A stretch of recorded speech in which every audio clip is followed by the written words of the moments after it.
The time is just gone 20 minutes to 10 a.m. as we continue with the show this morning. And it's time now to go across to join Penny Appeal South Africa, the CEO of Penny Appeal South Africa, Shahnaaz Paruk. Shahnaaz, Jummah Mubarak, Assalamu alaikum wa rahmatullahi wa barakatuh, and welcome. Wa alaikum salam wa rahmatullah. Jummah Mubarak to you and all listeners and viewers this morning. I hope you're well and things are going well on your end. Yes, alhamdulillah, we're all doing well. But, Shahnaaz, obviously, people like yourselves and we see what is taking place around the world. And there are so many challenges. Every day presents new challenges. And this morning we've been covering this Ukraine-Russian conflict. Again, now there is a talk of a humanitarian crisis unfolding, people fleeing out of the country. And we see this all the time in organizations like yourself, Penny Appeal, looking out at all these crises that are playing out, but also at the same time making sure that you've got your finger on the pulse to get your projects going.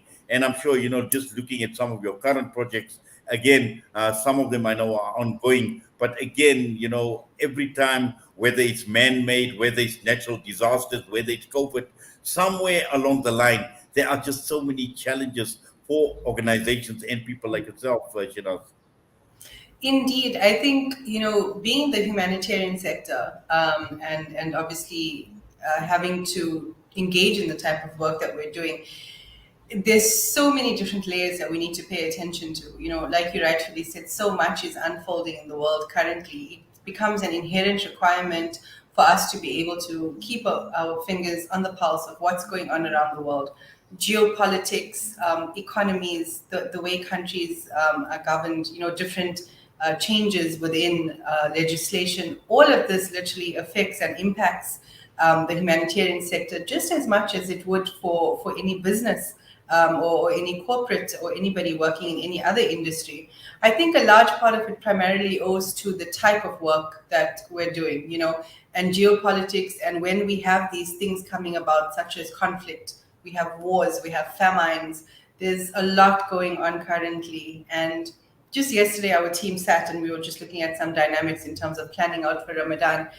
And a lot of things we found ourselves, having to reassess and reevaluate, taking into account how much has transitioned. Literally, previously we had challenges around COVID. Now, obviously, with that now somewhat simmering down, you've now got challenges in terms of conflict and geopolitics and access routes. So definitely something impacting our sector tremendously, but also placing quite a huge burden, I would think, on the entire sector, all players within our sector, the humanitarian sector, in terms of, we know that there's going to be a need that's coming out really quickly. And we also understand full well, I think, in the business sense, that the actions and the impact of what's taking place currently with Ukraine and Russia is undoubtedly going to impact South Africa at some point. Business South Africa is going to feel some type of pressure. It is, it's kind of like the butterfly effect. So we're just waiting, I would say, to see how this plays out, and obviously paying attention to the humanitarian aspect of it as well. Yes. Now, Shahnaaz, let's talk about your current projects that are ongoing at Penny Appeal. Definitely. So we still continue with we've just come off our back to school campaign, which has been a phenomenal success, alhamdulillah. We are now heading into our thirst relief, which continues with building of water wells in the Malawi area, as well as in and around South Africa. We're happy to have just completed one of our boreholes in the Cape Town area at an impoverished school, which is located in Gugulethu Township. It's a phenomenal school. It really makes my heart happy, because not only have we done a water well or done a borehole per se, but we've actually allowed for some of that water to be piped towards the school flushing system for the sanitation unit and for toilets. So that means that obviously the school saves on their water bill. And over and above that, some of that water is also filtered and pumped into the school food garden. Now, the food garden is really, really amazing, because this school is actually surrounded by an informal settlement. And so the vegetables that are generated from this garden is actually able to serve some of the community for their feeding schemes. More importantly, it services the school's feeding scheme, which happens on a daily basis. So we're really thrilled that that project's come to completion, and we hope to roll out a few more using the same model, obviously, in different areas and different territories. Over and above that, we've also been really instrumental in gearing up for Ramadan. So our Ramadan campaign is actually starting a lot earlier this year. We're speaking with community leaders. We're hoping to be able to identify communities and families that require our assistance. And there's a lot more going on in terms of sealing a lot more of the responses in other territories, the likes of Yemen, Palestine, etc. Yes, and also the Orphan and Vulnerable Children Project, it's still ongoing, Shahnaaz. That's one of our baseline campaigns, the OVC project, or the Orphan and Vulnerable Project campaign.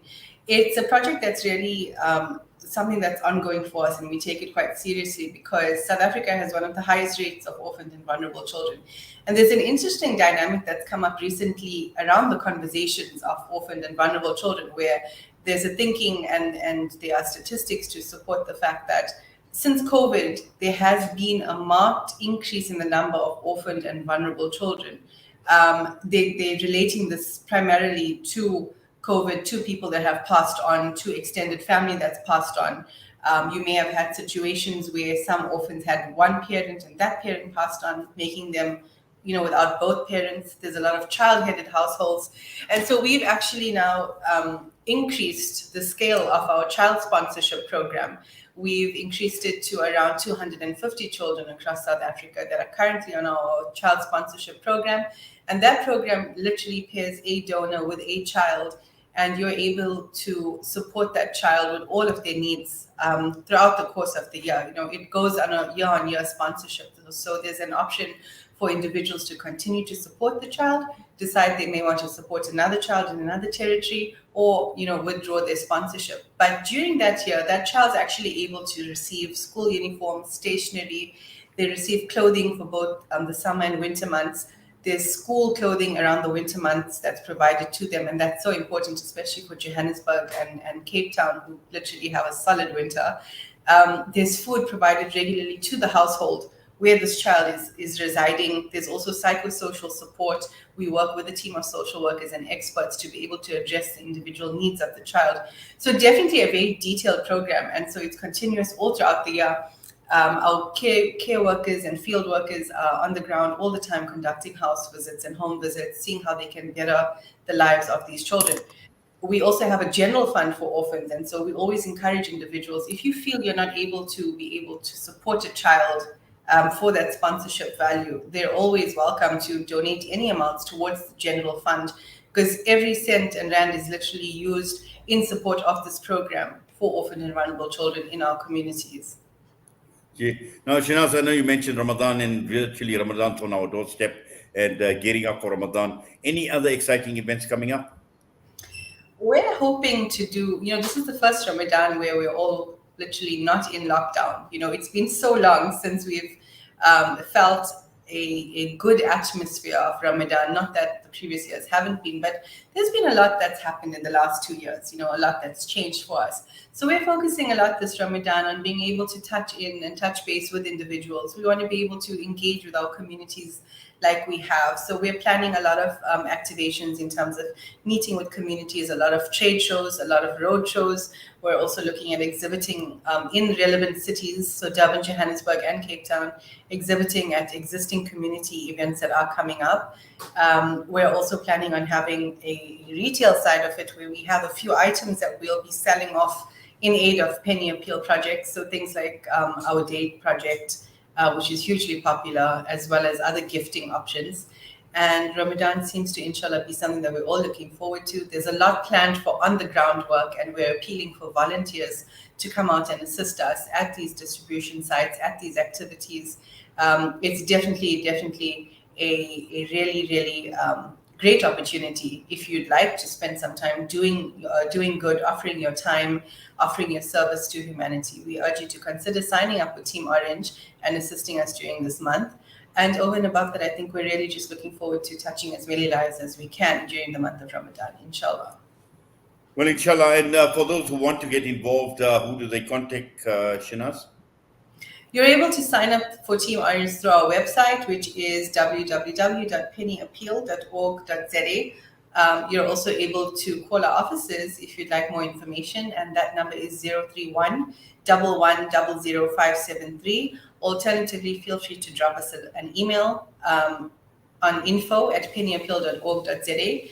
And then, of course, this social media. So you're able to drop us a DM and we'll definitely get back to you on that. Well, Shahnaaz, as always, we do appreciate you taking time out, talking to us. All the best to you, inshallah. Have yourself a great Jummah ahead and a wonderful weekend. Inshallah. You as well. Take good care. Remember us in your dua. Assalamu alaikum.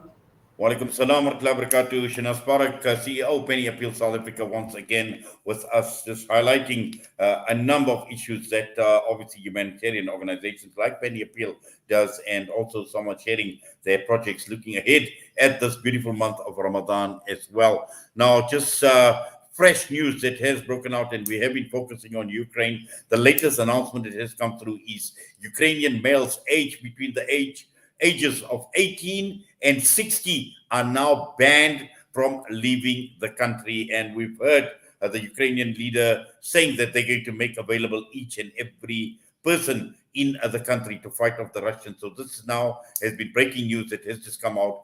Males between the ages of 18 and 60 are now banned from leaving the country. The time is just gone 9:51. We're going to go for a break. We come back. We're going to be talking about Al-Aqsa Week.